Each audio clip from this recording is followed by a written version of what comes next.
Hello, my name is Liis Grigul, and I'm a member of Fermi Energia, responsible for local communications. And today I have an opportunity to lead this final section of today's very interesting seminar and panel of our specialists. Human resources, why we are talking about that, why it's important. As the previous speakers have already emphasized, that the nuclear industry relies heavily on specialized specialists and very heavily trained workforce. And developing these specialists needed in this field requires considerable effort and time. And that's the issue why we are talking about that already today. And that's important to recognize the importance of human resource training, and we have to have a plan. Today, we will have a panel discussion, but before that, we give a short presentation to every speaker to give them a word to give their expertise and knowledge. So first of all, I will give a word, and we will have one online presentation. And Dr. Muramaki-san from University of Tokyo, please. Okay, thank you. Good morning, good afternoon again. And can I share the screen now? I will make a very short presentation using the slides. Okay. And today I want to emphasize 3 items, and please show the screen. And now, can you see the screen now? Not yet? Only my face? Okay, anyway. The first thing that I want to tell is, thank you. First thing that I want to tell is the gap between the industry's expectation and the actual function of the research universities. As you may know, that many people in the nuclear industries want university to give a basic and systematic nuclear education, and developing a textbook or the teaching materials or supporting national certification. But the real function of the university is all of above plus some cutting-edge research experiences for the problem finding and the solving, survey and the writing skill in very high level, and acquiring the continuous learning attitude. At the same time, we can provide a human networking and the recurrent education. So I would like to quickly show some example. Okay, I'm sorry. This is, it don't change to the second slide, so I will change it again. I'm sorry.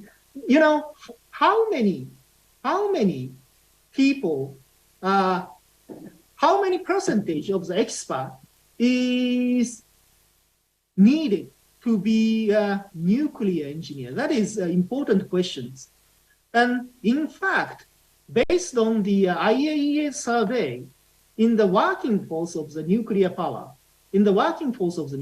now I come back, and only 10 or 15% of the workers is required to be nuclear engineers.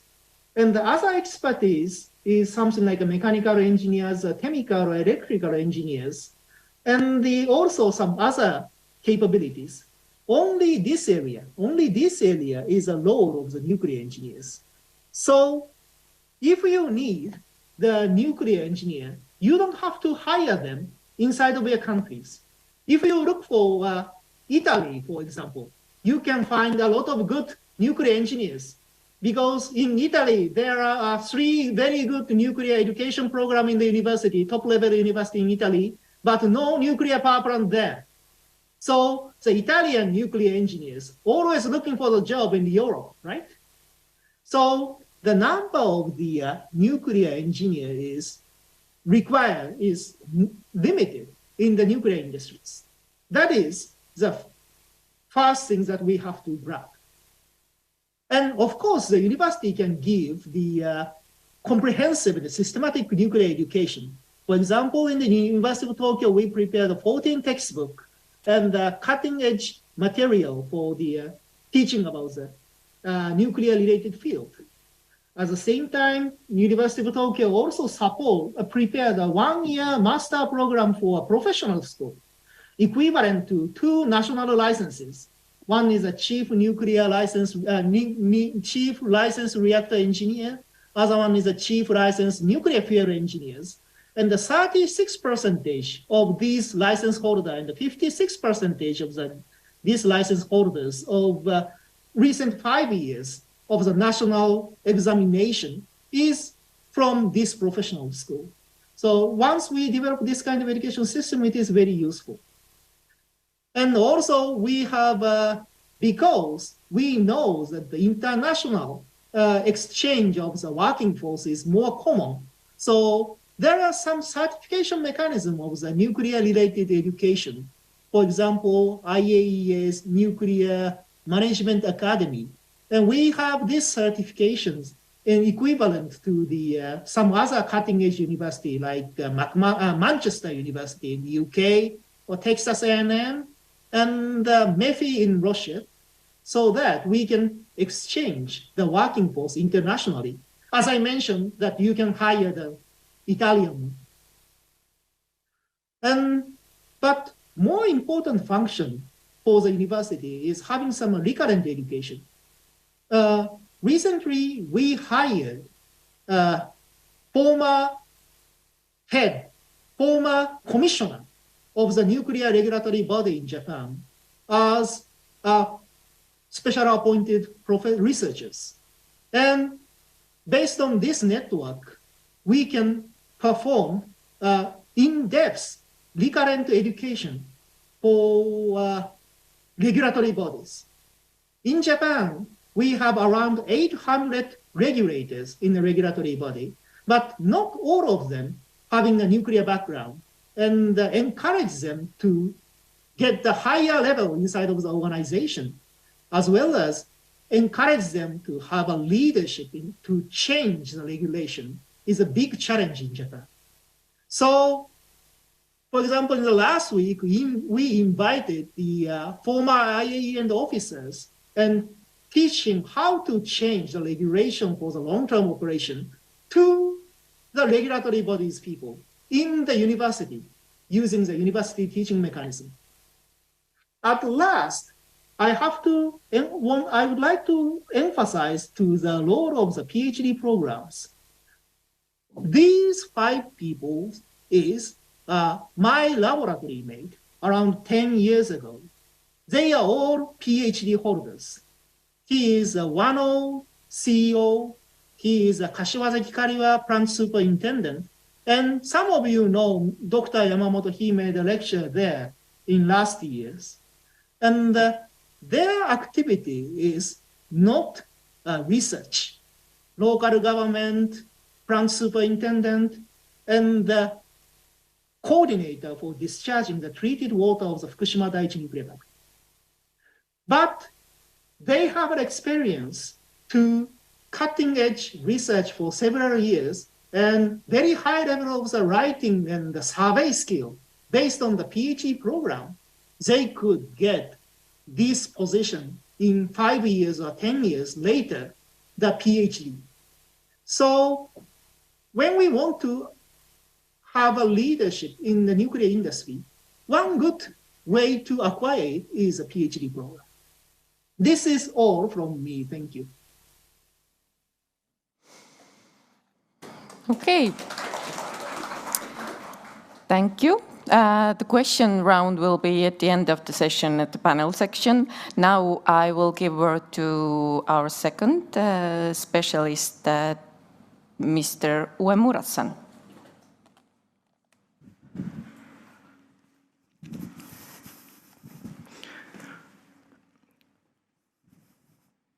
Hello again. Okay, thank you. From now, I'm going to talk about our efforts of the TEPCO Holdings as an example of our efforts to develop human resources at nuclear power companies.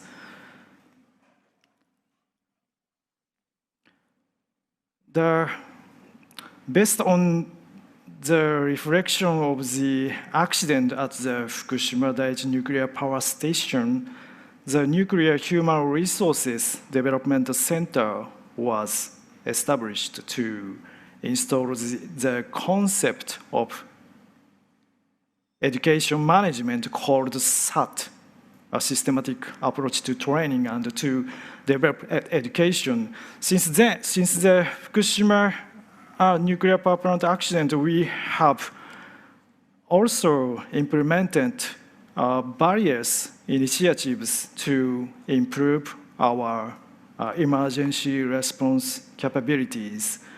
I would like to introduce some examples of these efforts.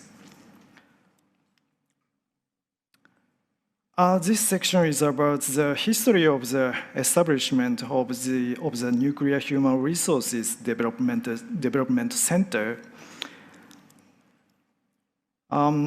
In March 2013, we released the summary of the Fukushima nuclear accident and the nuclear safety reform plan. In our analysis, through the Fukushima Daiichi nuclear power plant accident, several areas for improvement were identified. The TEPCO has assessed that safety awareness, technical capabilities, and dialogue skills were not enough. We believe that the foundation for improving safety awareness, technical capability, and dialogue skill is the development of human resource. Therefore, TEPCO merged the training department that had been separated at the headquarters and each nuclear power plant and placed them under the direct control of CNO.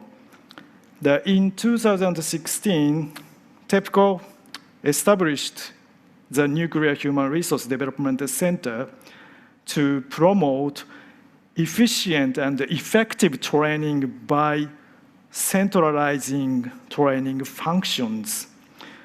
In addition, a systematic approach to training was applied to enhance the effectiveness of operator training.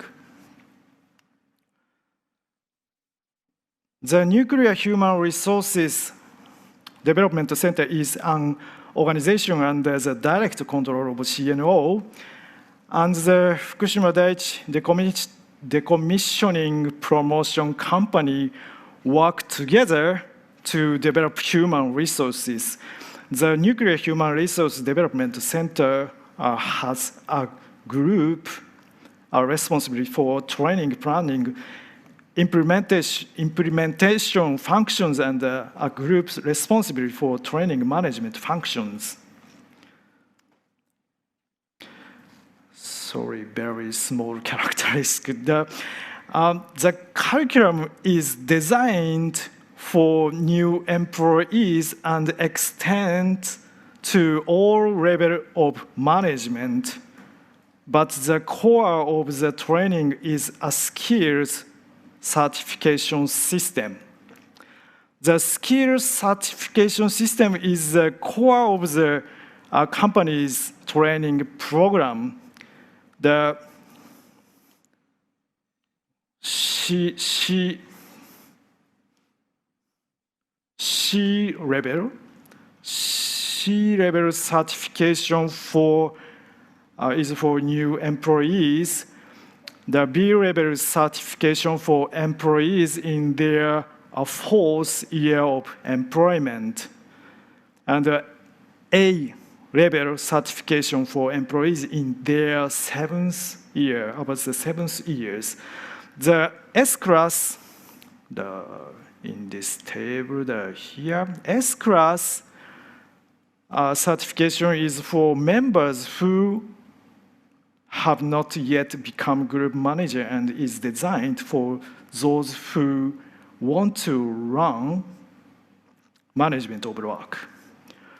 The certification system is based on the curriculum for the class, and the final exam is taken and passed. The certification program is divided into 5 areas like these figures, including operations and maintenance and so on. In addition, a web-based course and e-learning are available for some classes, creating an environment that makes it easy for students to take courses. The next is the application of SAT.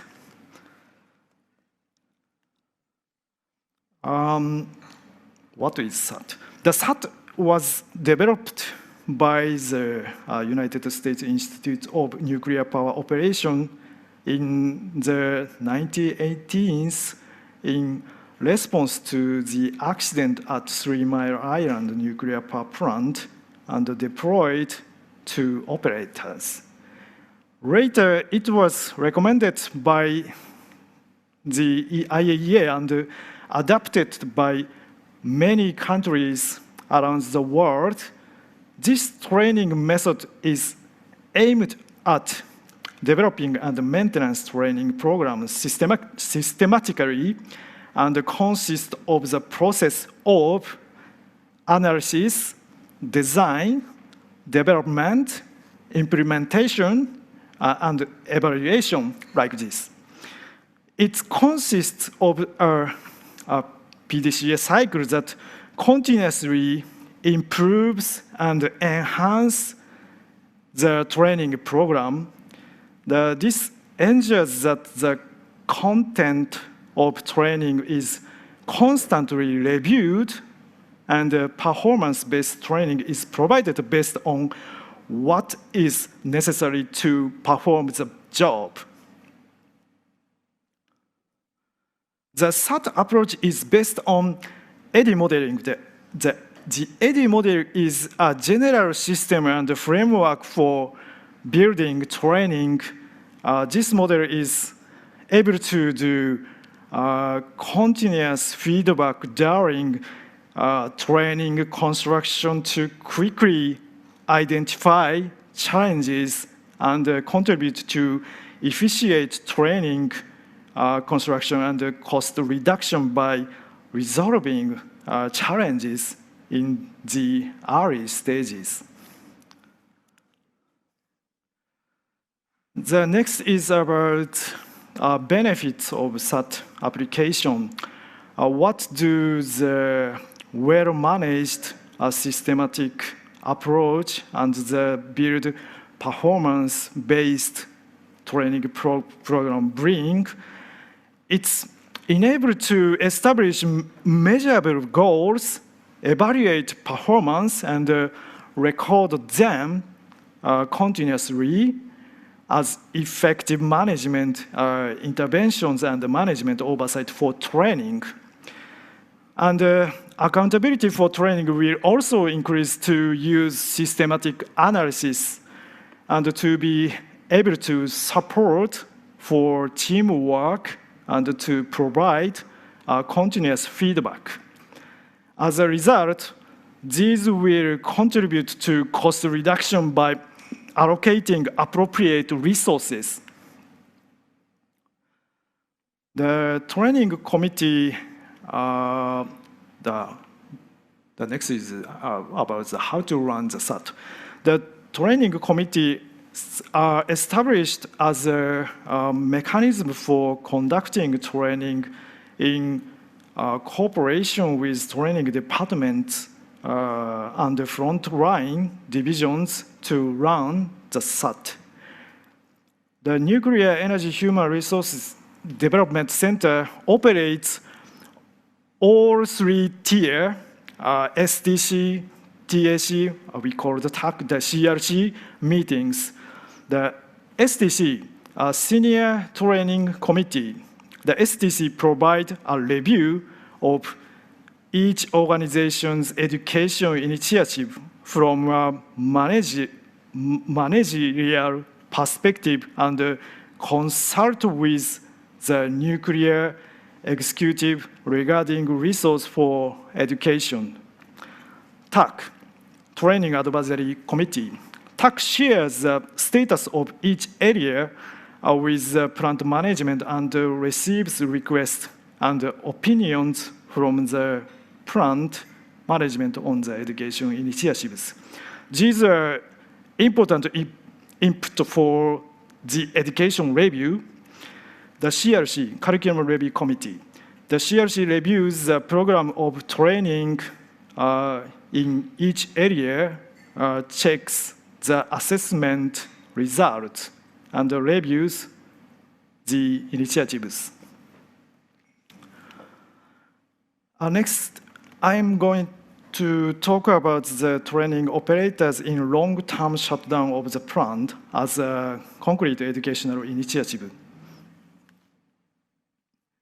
The SAT process has been applied to the training of operators since early phases of the company's history, and the systematic training has been implemented since then, like this. The JAC 4802 guideline, this is Japanese guideline for operator education and training, outlines the concept of education, including the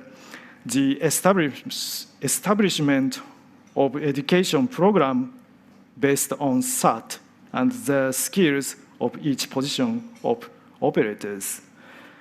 In addition, based on the accident review, we have enhanced our ability to respond to severe accidents. As a result, the amount of training is about 1.5 times greater than before. We evaluated the skill of our operators based on their knowledge and skills in accordance with detailed criteria. Specifically, we provide training to develop the necessary plant knowledge and operational knowledge, including safety regulations, as well as plant simulator training to develop skills in equipment operation and plant operation in the event of accidents. Simulator training is not only plant operation training, but also comprehensive training in knowledge and skills such as situational decision-making. The result of education and training are evaluated for each position to assess the suitability of operators. We effort to improve skills considering the long-term plant shutdown. The plant simulator training is conducted 70 days a year.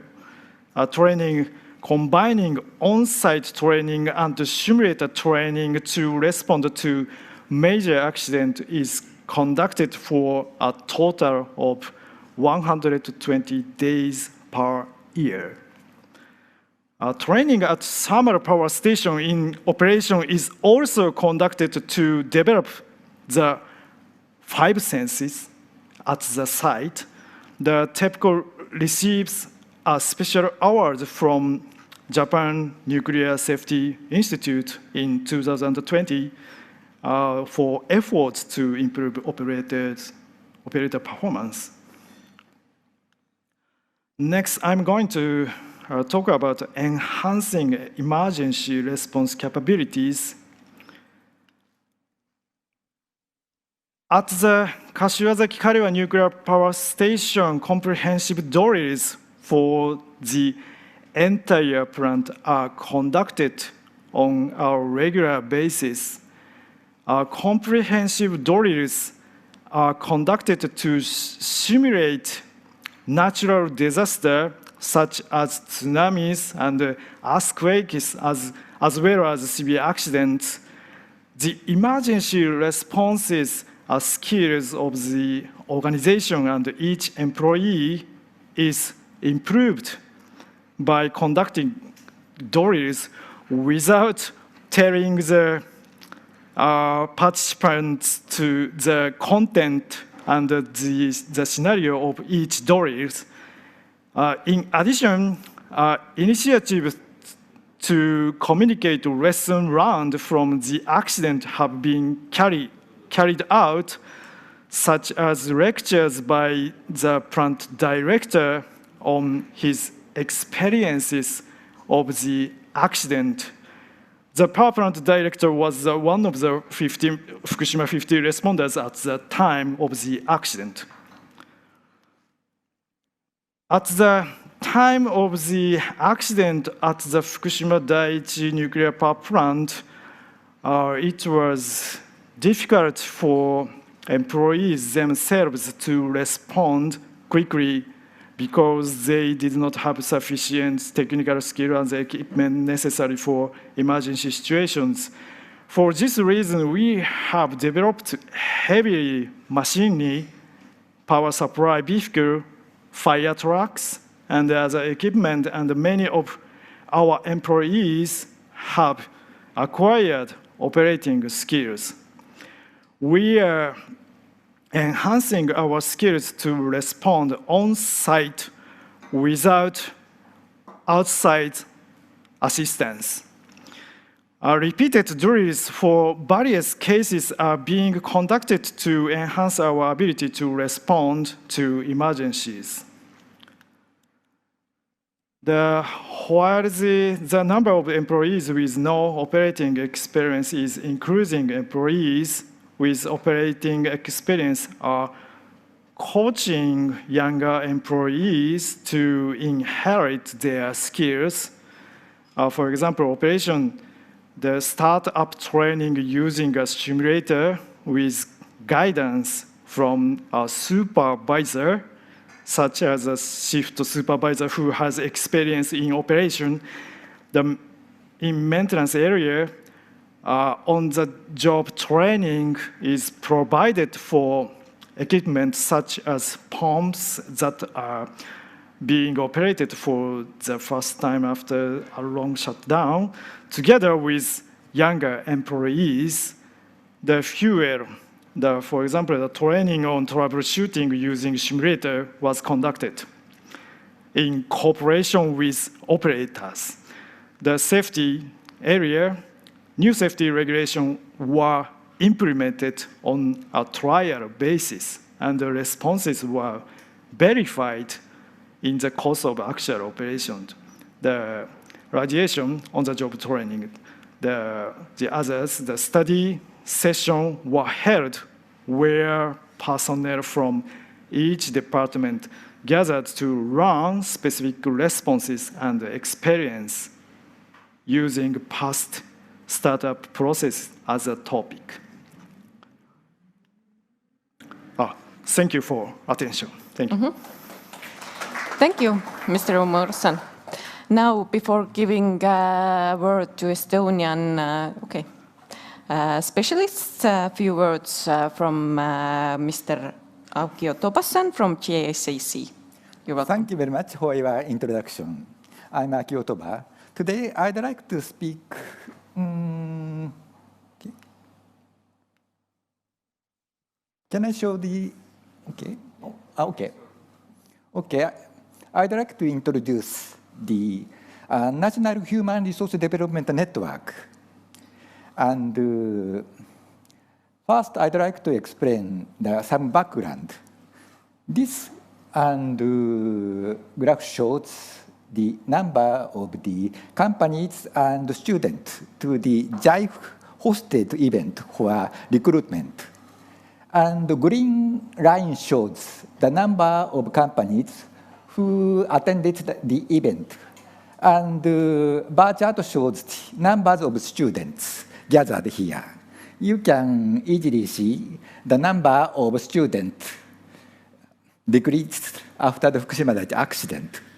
So 10 or 11 years after the accident, the number of companies and rose, but number of the students who are going to and seek recruitment to the nuclear industry is still a very low number.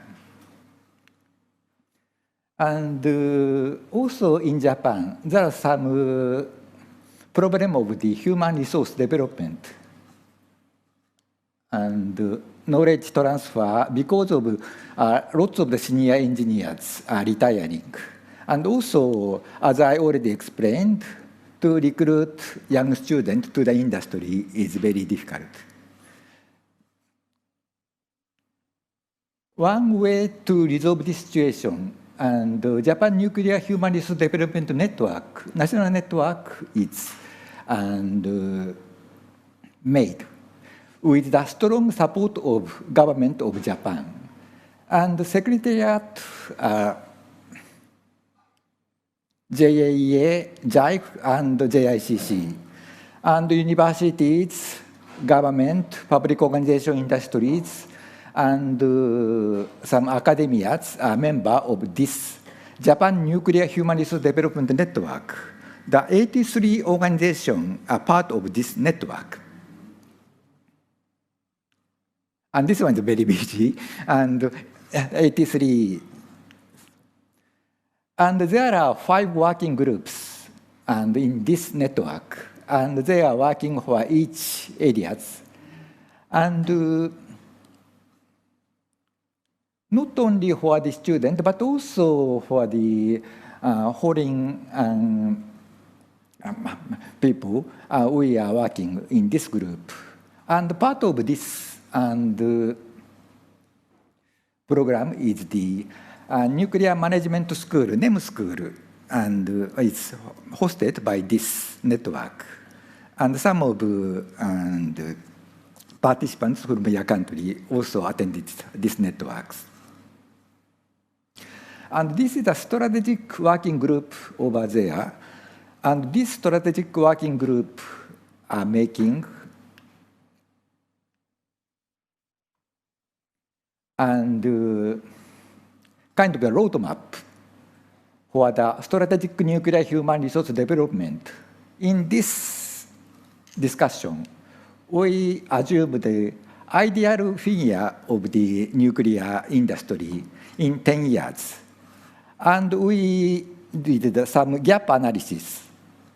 So as a countermeasures, securing professional human resource and students who are oriented toward the nuclear power, and maintenance, renewal, establishment of education and research facilities, and international standardization of curriculum, promotion of study abroad, and exchange, etc. So we are working and as a network, all the 83 Japanese organizations are together working for the improvement of human resource development. And this practice is a good, regarded as a good practice from the NKM session of the IAEA. And we are going to export this kind of national networks to Turkey, and Indonesia, Thailand, and other countries. Thank you very much.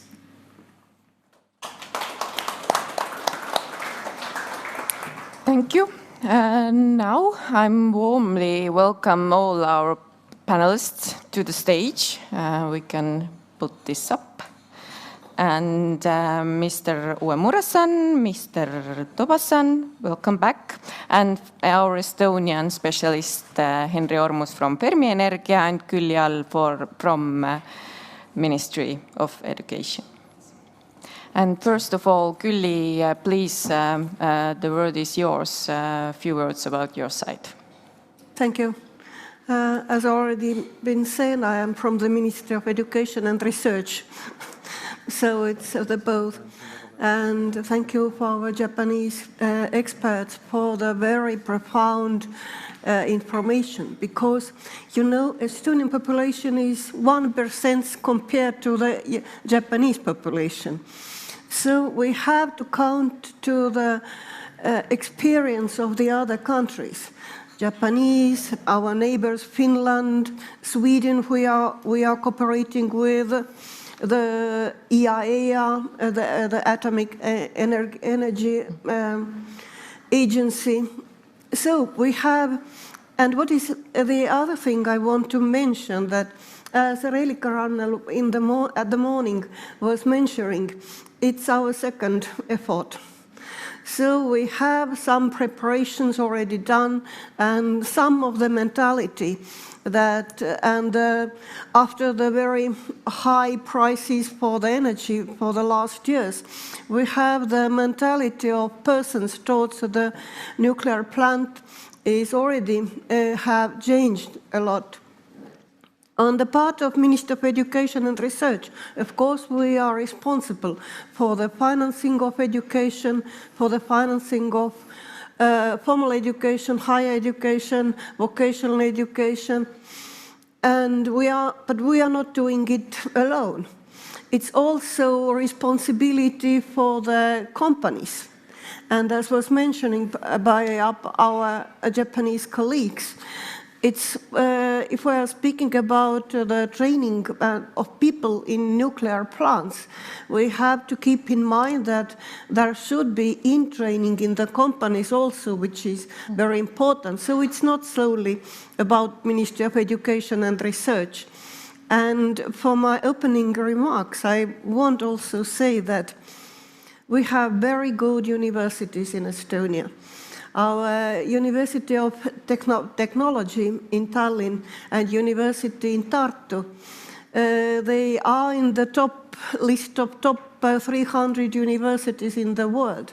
And we also have the Sorainen report already, which is saying that even if we haven't got the specific nuclear engineering program in the universities just now, we have some basic courses in both universities, in Tallinn Technological University and in Tartu University. So we have the possibility to build on them and go forward if we have the positive response from our parliament. Yes, thank you, Kelly. And now, Henry? Yes, hello. My name is Henry ORMUS, member of the board in Fermi Energia, and I'm a nuclear engineer by education. And one of my responsibilities in Fermi Energia is about the human resource development. And actually this, we know that human resource, human capacity building is a very long process. So we have been doing that since the day one. So Fermi is over 4 years old now, and we've been thinking about training of Estonian people, sending them out abroad already since the day one. So I just put for your information one slide with some keywords you see on the screens here, is that what we do already on the side screens. Yeah. So we started, of course, with lectures to the high school students, because we understand that kind of getting young people into the nuclear, you need to somehow motivate, you need to give them the spark. So first thing is to go actually to high schools. Then we have created, like a plans and programs how we will find the needed capacity to Fermi Energia, and how many people, what kind of people we need per year in the future. And we have created also scholarship. Like I was sent actually by Eesti Energia 2007 to study nuclear with a few other colleagues who are now Fermi Energia co-founders. We studied nuclear back then. And now we, Fermi Energia, we are sending every year at least 2 students to study abroad in master's studies to get the knowledge from the best universities of the world. So we have done it already 2 times, 2 years ago. Now this summer, the first 2 are graduating. The second 2 started last autumn, and this we plan to continue. Because actually, many people think that you need a lot of nuclear engineers, but as Mr. Murakami-san also in his presentation showed, actually there is not too many nuclear engineers needed in the nuclear industry. It was in his presentation only, I think it was 10%. So our estimate is that this kind of nuclear expert, it's about 20% in the field.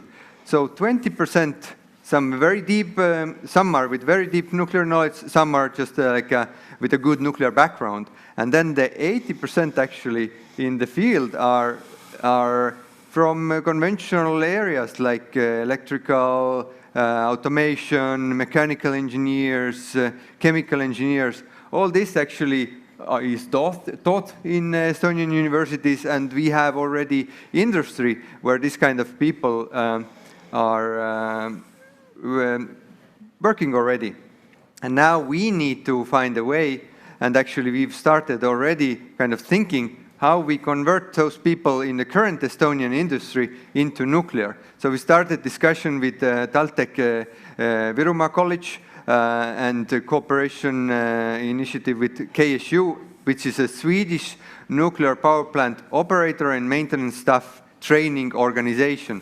So with them together, we are setting up kind of a retraining program also, so that we can take this not university level, but actual like a vocational level people who would be maintaining and operating the plants. So we are looking in a really long term, and we know that it's a long lead item, as we say in nuclear. The humans are long lead item because it takes a very long time to train and get the good people. But we've been doing that quite some time, and we plan to go forward. And yeah, we've had already initial discussions with the ministry and with the working group, and I think we are kind of aligned in the thinking. Yes, thank you, Henry, for this short introduction. Now we all have possibility to ask from our experts here. Please be welcome to raise your hand and ask everything regarding human resources or in this topic or in this field. I will start. I know that we got a lot of questions regarding HR. How many specialists do we need? Where do we get it every day? From politicians, from specialists, from local authorities, from local people. Maybe Külli, a question for you. How large task this will be for ministry? What do you think?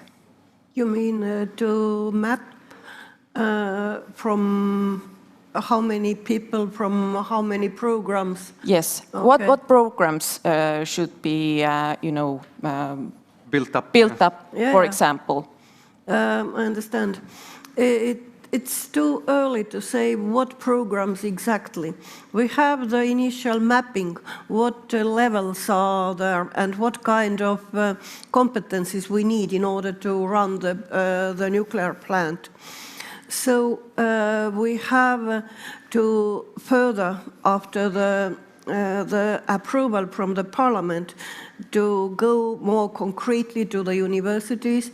What are the, in bachelor programs, on the more general bachelor programs, the subject which can support working in the nuclear field. We have then to ensure that there will be scholarship, maybe plus to the Fermi Energy already establishes. And we also have to go to the vocational schools together with initial programs.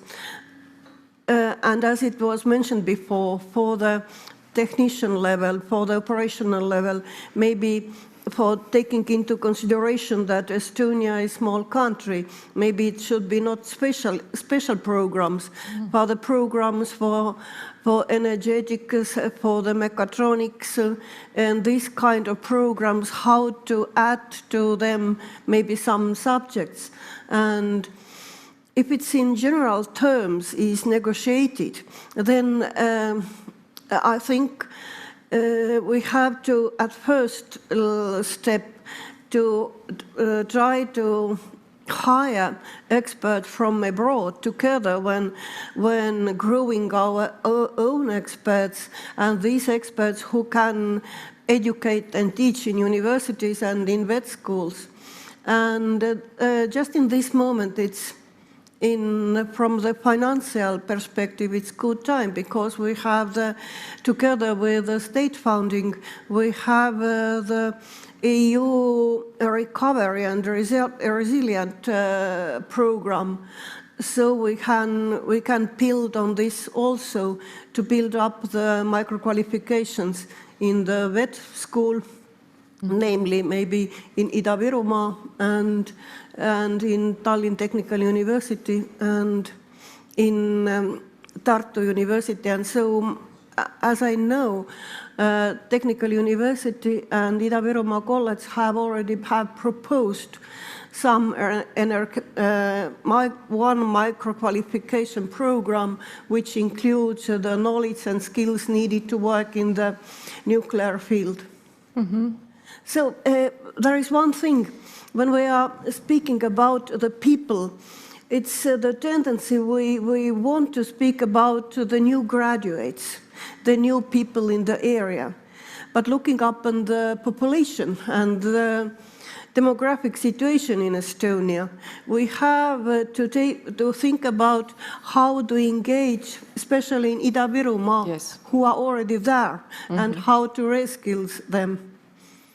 Yes, of course.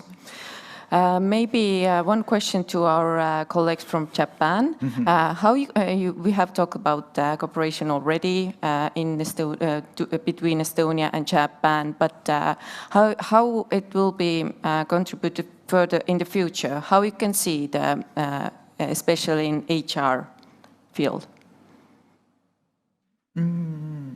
Excuse me, and your question is? My question is how you see cooperation in the future, mm-hmm, between Estonia and Japan, especially in the HR training and mm-hmm, yeah. Mm-hmm. And yes, it's of course and depend on the contract. Mm-hmm. But you are going to introduce BWX 300. It's a joint venture from United States and Japan. So Japan is willing to support this project. And so possible support is some training, mm-hmm, to invite Estonian people to Japan, and also to some training opportunity in this country. Mm-hmm. Okay, thank you. Maybe. Can I have one word? Can I have one word? Uh-huh. Yes, Murakami sensei. Yeah. Yes. Please send the student to our university because all of our education is conducted in English, not in Japanese. Mm. All nuclear education is conducted in English. So you can send the student to us. Okay, it's very, very good comment. Thank you, Dr. Muramaki-san. Yes, maybe now some questions from you, maybe. Yes. Microphone. Mm-hmm. Thank you. So I have one question. Actually, I just saw summer school programs briefly, and my question is: do you also offer like practical courses? For example, when mechanical engineers can go to on-sites and work together with nuclear power plant operators, engineers, to have these kind of programs? Mm-hmm. Thank you. Okay. Can I answer? Yeah. Yes, and after some partnership and is made, we can provide. Because of the security reason, to invite many countries to the nuclear power plant is very difficult. But if some cooperation or partnership between two countries is made, we can invite some trainers to the nuclear power plant. One example is with Vietnam. We used to have a partnership with Vietnam. So we invited the Vietnamese people for 2 years training. And some training were done in the inside of nuclear power plants. And they actually trained in the inside of nuclear power plants. So after some partnership is made, and we can provide such a kind of training. Yes, thank you. Henry? Yeah, just to add a comment, as briefly mentioned before, we are currently already working with the Swedish KSU, and actually they have a pretty nice, they have simulators for the nuclear power plant operators for that particular, for example, in Forsmark, but then they have this technical training center where you have all kinds of pipes, valves, motors, heat exchangers, so they do their training for their technical stuff, like mechanical. Then they have electrical room where the electricians of the plant actually do different training exercises. Then they have about radiation protection, like how to mark the site and how to make sure that everything is safe and how to control and how to use all the procedures on the radiation protection, also for the automation. So actually, we are already looking into this kind of cooperation with them because for us it's good that GE Hitachi has actually selected KSU as their kind of global partner for developing a global training program for this BVRX 300 reactor type. So actually, very likely that there will be like a global training center in Sweden for at least for the European fleet of boiling water BVRX reactors. So yeah, I think there is this kind of cooperations, and this is really nice to hear. Actually, I learned from today that in Japan you have the master's programs in English. In English, yes. So definitely we need to recommend to our students to apply to the Japanese master programs. Definitely, yes. Thank you. I hopefully answered. Okay. Anybody else? Any questions? Yes? Oh, okay. Thank you. Thank you very much. I have a general question to the panelists that how to attract young people to study nuclear engineering and nuclear physics. Because in general, it's not a problem for Estonia or Japan, but in general, for a lot of countries, that young people nowadays maybe are a bit more reluctant to dedicate themselves to the science or very like traditional areas. It's interesting that actually in Estonia we are witnessing a great interest among young students to go abroad and study nuclear, to become nuclear engineers and nuclear physicists. But overall, the tendency is that it's difficult to attract young people to study science nowadays. What could be the solution for that? Thank you. Yes, very good question. Thank you. Anybody would like to answer or have a comment? Okay, yes. Yes, Dr. Muramakisen. Okay. Well, I would like to give one example that is faced in our university, as well as the MIT, Massachusetts Institute of Technology. Well, the number of the students who want to study the nuclear was decreasing for many years. And what the MIT did is they tried to invite the new company, venture company, like your company, to demonstrate their business plan to the undergraduate student and try to get the good collaboration between the university and such a newly formed new types of reactors venture company or something like that, continuing for around 10 years. And based on this kind of activities, the number of the students who want to study nuclear gradually increased in MIT. And we heard this story from the MIT.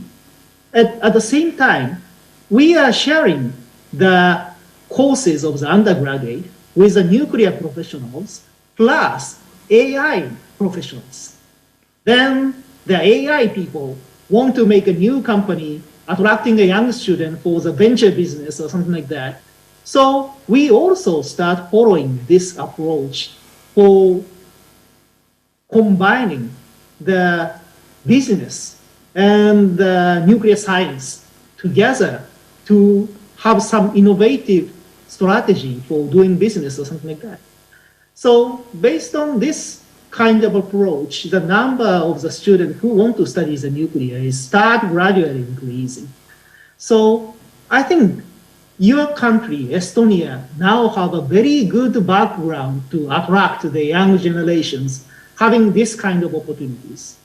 And one more thing that I have to mention is after the COVID-19, the tendency of the working changed a lot, and the people don't want to stick on one place, such as a nuclear power plant. This is a bit new challenges for getting the people in after a couple of years. So now we are starting to think about how to separate the workers and the site more, how to say, frequently. That is the other challenge. But one thing that I have to mention is you are in a very good starting point. Thank you. Thank you, Mr. Muramakis-san. Very good to know. Anybody would like to comment or add something? Yes, Gülli, thank you. If I could react in this way, that from the experience Fermi had with the summer schools and with the voluntary subject in universities, we will not have the problem of engaging young people to the nuclear field. But what is problem in Estonia is to attract young people in engineering at all, because we have the lack of graduates in almost every field. But the biggest lack of graduates is in engineering, in teaching, in medical area. And as for the bachelor level, to go to the basic engineering, and it's my feeling that the nuclear theme maybe help attract students to go to the common engineering to study, because it's new and young people are going for new things and innovative things. And so we have the selection that some of the graduates on the master level chose maybe the programs abroad or in Estonia to specialize on this. Yes, yes, very indeed, man. Yeah, just to add a comment. Yeah, I think you need to do it with passion. And basically, what Fermi, I think we are a lot of people with a lot of passion who want to build something new and something relevant for our society. So as a private company, usually these kind of things are not done, that you create programs in university, or you create summer schools, or you go and make a lot of lectures in different high schools. But this is like a really necessary, so it's just go, talk and repeat, and kind of you need to show that what's the purpose, because young people, they really want to see the purpose, that they have something to kind of change in the world, yes. Because their work needs to be purposeful. We kind of see that people are not so important, kind of don't care so much about maybe the wage or the kind of what's the working condition, but actually like what's the value of the work. So you need to climate change and everything so on. Yes. Yes, indeed. Thank you. Maybe it was the answer to the question. Anybody else? Many questions? Yes, yes, yes. Okay. Okay. I have a question on the licensing process on the Estonian nuclear power program. At the morning session, Reika-san mentioned the capacity building of the regulatory framework, a number of staffing. And based on the, I guess, based on the commissioning year of 2035 and more, and after. It's reasonable. On the other hand, Lee-san mentioned the commissioning year of, I guess, 2031. Yes. It's a big difference, the 4 years gap. So the owner-operators need to wait for the complete capability of the regulatory body. So I guess the Fermi Energia wait for the 4 years or the license, complete license process. Is it my understanding? You want me to comment? Yes, maybe Henri comment. Yes. I can comment the difference. Yes. Of course, as a private company, you need to set ambitious goals and you need to try for the goals. Otherwise, if you leave it loose, the result will be even worse. So you need to push hard, and that's what the industry needs to do, because they need to optimize and find a good solution. Of course, the government, on the other hand, they need to be more conservative, maybe sometimes break a bit more and kind of make sure, because they are also responsible. We are both carrying the responsibility. So yes, there is a currently difference, but our kind of 31-year goal is when everything goes very smoothly, like perfect. We know that there's a bunch of different risks that are in our risk matrix, let's say. And we know that if certain risks will realize, then the date will be shifted, depending on how things go. So, and I think it's not a big problem that there is this gap, because we are every day, we are working hard to kind of get more new knowledge. We just recently selected the technology. Now with the technologies and provider, we can go into details on, let's say, construction, licensing, all this. But of course, there is the government side, how they will do the regulations and everything. This is, if the process will be slower, then it will be slower. And we need to, of course, kind of understand that and kind of evaluate that risk and be ready for... I fully understand your opinion as a position of the company. Okay. But I'm afraid that the young generation, especially student, okay, learn to the nuclear engineering. Okay.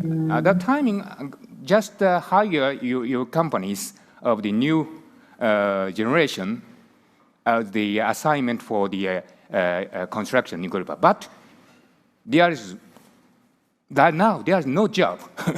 Wait for the 4 years. I have a comment for that also. So actually, we are talking with our technology supplier, with GE Hitachi. We're talking with the OPG, their consortium, ACON, SNC Lavalin, actually to have job exchange programs, so that our students who finish the master studies, they would go and study abroad. And actually, now I know that one student who's just finishing now this summer has an internship, and then there's a plan to work also after that in a French company who is building, working for the Hinkley Point C. So actually, this is realizing that we don't expect the students to come in immediately to work for us. They can go abroad, and we will help them to find good kind of place to get the practice. Yeah. And meanwhile, of course, in our resource strategy, we have kind of defined, okay, which kind of people, what is the strategy to kind of take the people? That we have 4 different categories, and one of those 4 categories is to hire foreign experts. So in certain places where we do not have the expertise, we hire foreign experts. And that's why for us it's very important the cooperation with the Vattenfall, for example, who is our biggest shareholder with about 7% currently, owner of the Swedish nuclear power plants. Also, we are working with Swedes in different countries. So we have already established actually different service agreements that we can get those people in when we need the certain expertise in-house. Yes, thank you, Henry. Was there a comment or question? Okay. Right.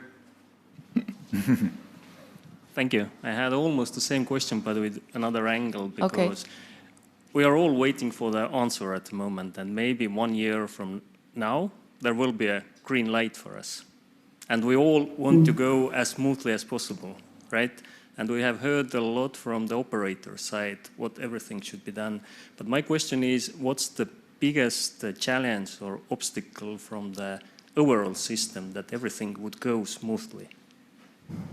And it's from the HR point of view, not, I mean, we have a lot of problems, obviously, but from the HR point of view.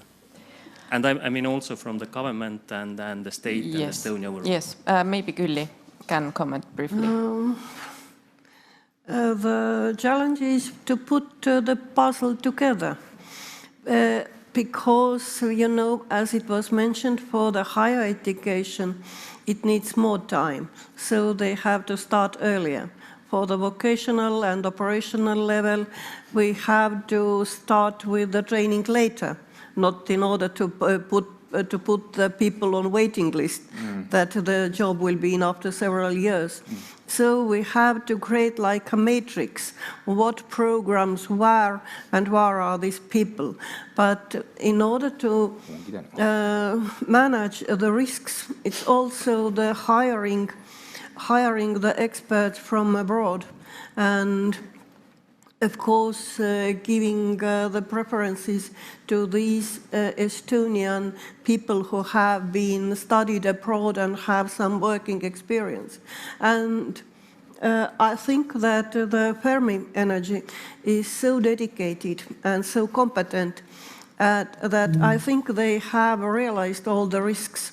But for the overall system, it's the state responsibility is the regulator body, and there is where how to engage the right persons to the regulator body, because even if you are looking up on the Sorainen report, maybe there are approximately 15-20 persons who are there in the moment in the Radiation Protection Agency.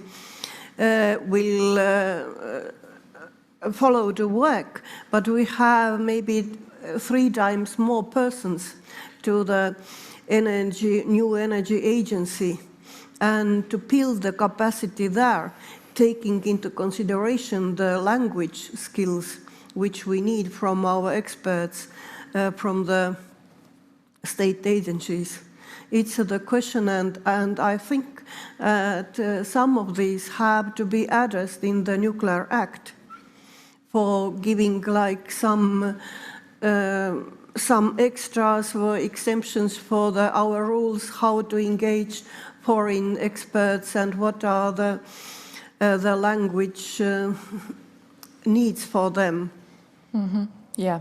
There are quite many challenges, but I think that if we are thinking about this today, we can solve this before. Okay, thank you. I hope that answer was okay. I think that final question, last one, maybe somebody. If not, then I will take the last one. as the first one. Let's talk about the numbers once again, maybe. What's the difference in HR needs between small modular reactors and the big reactors? Maybe our Japanese colleagues can explain a bit about what's the difference in HR needs.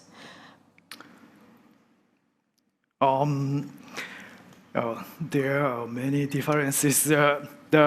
For example, the ABWR versus the SMR. The SMR is be able to adapt a lot of the passive safety system due to the small output. So the operating procedure and the emergency procedures can be able to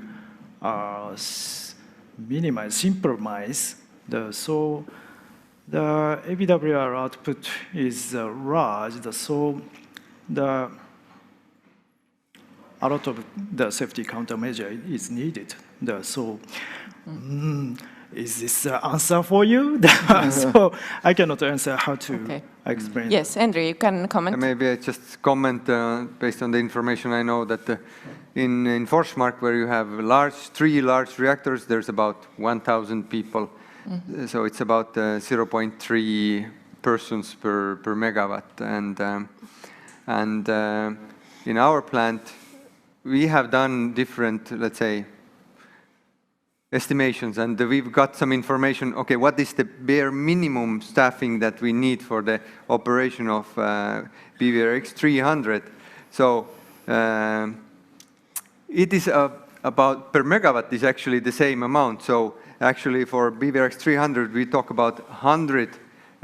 Minimum is like 75 to, let's say, 150 up to 200 people per one reactor, depending how you manage your different services. Because actually what is now for the SMRs, it's being developed also by GE Hitachi, is fleet services. So you have, it is envisioned that there's a lot of small reactors in different countries, and actually the support is provided by the mother company of GE Hitachi, for example. They are envisioning currently that, for example, maintenance planning can be outsourced. We don't need to do that. We can choose to do that, but it can be outsourced. So actually, in typical nuclear power plants, these people are sitting there in the offices doing the outage planning. But if we have standard plants, then it is really similar in different plants. And actually, if you have staff somewhere in one office, and they can do the work for different plants and all the planning and different services. So it is up to us to then decide how much actually we want to outsource and how much we want to do in-house. I believe our kind of first initial plan is that we outsource as much as possible, because there are expert organizations who have been running, who have been maintaining these nuclear power plants, and we start building up our expertise. And also, for example, already today we are talking with Vattenfall about fuel management. So we don't need to have a team who purchases the fuel, manages all the contracts, and then the fuel comes to the site and manages all the, let's say, fuel change. But we are already currently talking with Vattenfall that they would manage the fuel for us. They are already buying the fuel and buying the uranium from the world, from all over the world to their fleet. So why they cannot add additional 1 or 2 reactors or 4? So these are actually the decisions what we want to make. Yeah. Thank you. Any final comments from you? Yes.